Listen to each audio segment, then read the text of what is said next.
कि पहली बात आपका माध्यम से social democratic party of India का आज जो फॉर्मेशन डे है, फॉर्मेशन डे का मुबारकबाद देता हूँ।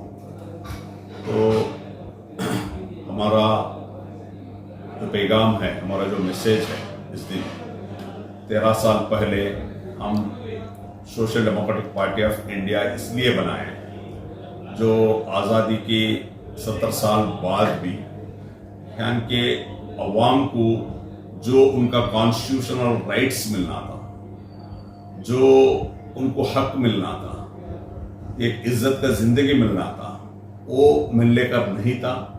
जो भी सियासत पार्टी, हर पार्टी इधर हुकूमत किया है, चाहे वो लेफ्ट पार्टीज हो, राइट पार्टीज हो, सेंट्रिस्ट पार्टीज हो, सभी लोग इधर हुकूमत किए हैं।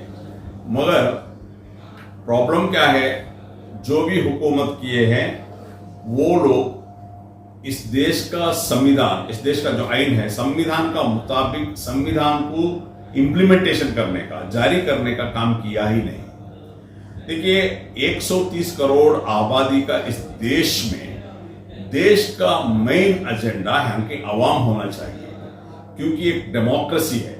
हम डेमोक्रेसी को ऐसा डेफिनेशन करते हैं, of the people, by the people, for the people.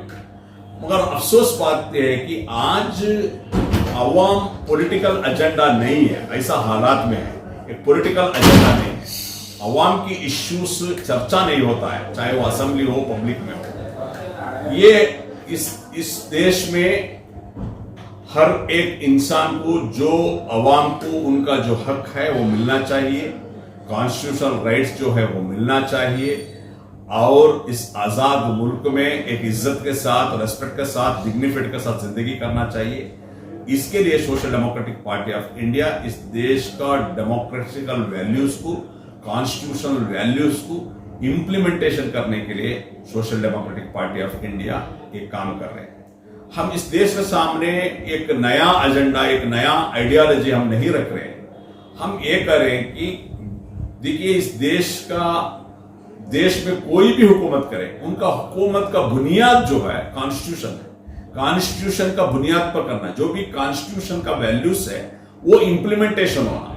जब इस देश का कॉन्स्टिट्यूशनल जो वैल्यूज है वो एज इट इज इंप्लीमेंट हो जाएगा, उस दिन इस देश में सबको बराबरी मिलेगा, सबको उनका हक मिलेगा, सबको उनका राइट्स मिलेगा। वो लेकर नहीं है, क्योंकि जो कॉन्स्टिट्यूशनल वैल्यूज या कॉन्स्टिट्यूशन को इंप्लीमेंटेशन करने का, वैल्यूज को इंप्लीमेंटेशन करने जगह जो भी है, असेंबली हो, पार्लियामेंट हो, उस जगह चोर लोग, उस जगह गलत लोग जाके बैठे हैं, जो इससे इस देश के बारे में सच्चे फिक्र रखने वाले ईमानदार लोग सियासत से दूर है।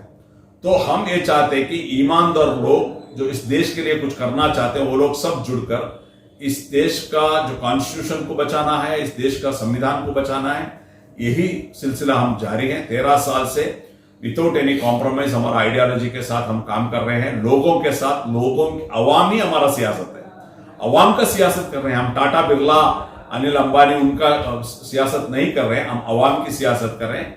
अवाम के साथ हमेशा उनका साथ में रहकर, हर दिन का उनका इश्यूज को एड्रेस कर लेकर हम लोग काम कर लेकर हैं। इंशाअल्लाह आइंदा दिन में भी अवाम को हक के लिए, अवाम का हिफाजत के लिए हम काम करते रहेंगे। सर, 13 साल का जो आपका जर्नी है, एसडीपी कहाँ तक पहुंची सर, किन किन स्टेट्स में भी है? अल्हम्दुलिल्लाह आज का इंडिया का 23 स्टेटों में social democratic party of India उसको काम कर लेकर है, और उसका स्टेट कमेटी यानी जो भी स्ट्रक्चरल फॉर्मेशन था। कर्नाटक का 30 जिलों में भी हमारा काम चालू है अल्हम्दुलिल्लाह।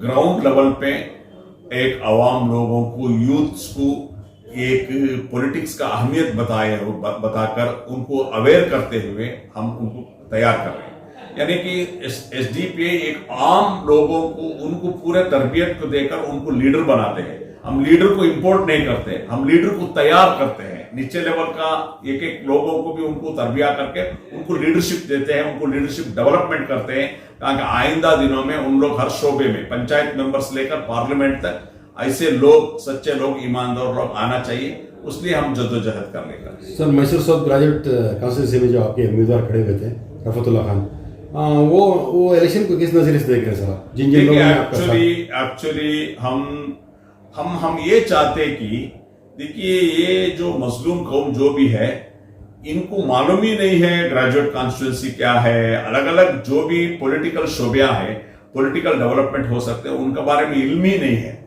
तो इसलिए हम लोग शुरुआत किए हैं, ऐसा भी एक रिप्रेजेंटेटिव है। मगर अफसोस की बात आज का पॉलिटिक्स में आपको मालूम है पैसा वगैरह वगैरह जो चलता है उसको कॉम्पीट नहीं कर सकते। फिर भी अल्हम्दुलिल्लाह हमको ये तो फख्र है कि ऐसा एक ग्रेजुएट कॉन्स्टिट्यूंसी को भी एक उम्मीदवार कराने में और हमारा एजेंडा रखने में हम लोग कामयाब हुए हैं इंशाअल्लाह। और इसका अफसोस की बात है जो भी मजलूम का मुसलमान दलित आदिवासी पिछड़े तबके ज्यादा एनरोल नहीं कर रहे, वो प्रॉब्लम है। जो एनरोलमेंट को दिया गया वो भी एनरोलमेंट हुआ नहीं, ये एक मसला है।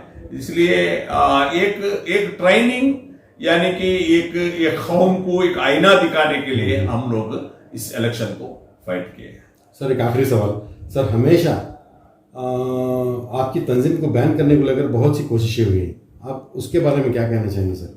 देखिए एक हमारा एक पॉलिटिकल पार्टी है, दूसरा जितने भी पॉलिटिकल पार्टी है उस जैसा हमारा एक पॉलिटिकल पार्टी है।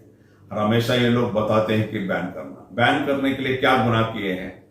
हम दूसरे पॉलिटिकल पार्टी का भी, फॉर एग्जांपल अभी बीजेपी का जो spokes person, official spokes person रसूल सल्लल्लाहु अलैहि वसल्लम का खिलाफ जो गुस्ताखी की, उनके शान में जो गुस्ताखी की है, एक पॉलिटिकल पार्टी होकर कितना गलती की है।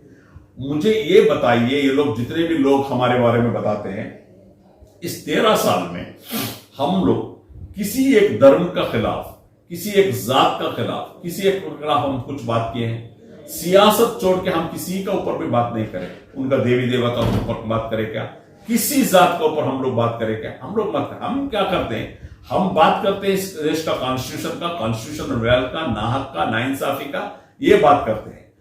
हम लोग को क्यों बैन करने के लिए बीजेपी और संघ परिवार? क्योंकि इन लोगों को मालूम है कि हम एक ही वाहद पार्टी है, इनका आइडियोलॉजी का खिलाफ हम लोग लड़ले कर रहे हैं विदाउट कॉम्प्रोमाइज। कहीं कहीं दूसरे पॉलिटिकल पार्टी इनके साथ कॉम्प्रोमाइज कर लेते हैं, मगर हम कॉम्प्रोमाइज नहीं करते।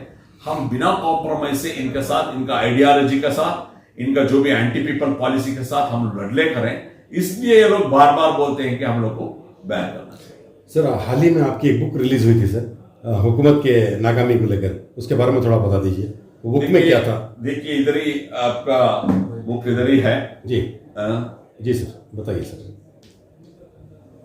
ये बीजेपी सरकार अराजकते दिनगुलो बोलकर, ये बीजेपी हुकूमत में आके 3 साल हो गया जी। 3 साल में कुछ डेवलपमेंट नहीं है, कुछ आवाम के लिए कुछ किए नहीं है। हर दिन एक करप्शन किए हैं, हर दिन दंगे फसाद क्या करा है, नफरत की सियासत ये लोग कर रहे हैं। इसके खिलाफ 3 साल में बीजेपी क्या क्या किया, इनका जो करप्शन क्या क्या हुआ, सारे चीज एक ब्रीफ एक स्टोरी है ये बुक में। ये बुक हम लोग रिलीज किए हैं और पूरे कर्नाटक में सभी लोगों को, जो बीजेपी का जो हुकूमत के बारे में ये बुक बताता है, ये हम लोग पब्लिश किए हैं और लोगों तक इसको पहुंचाएंगे। Thank you sir, thank you.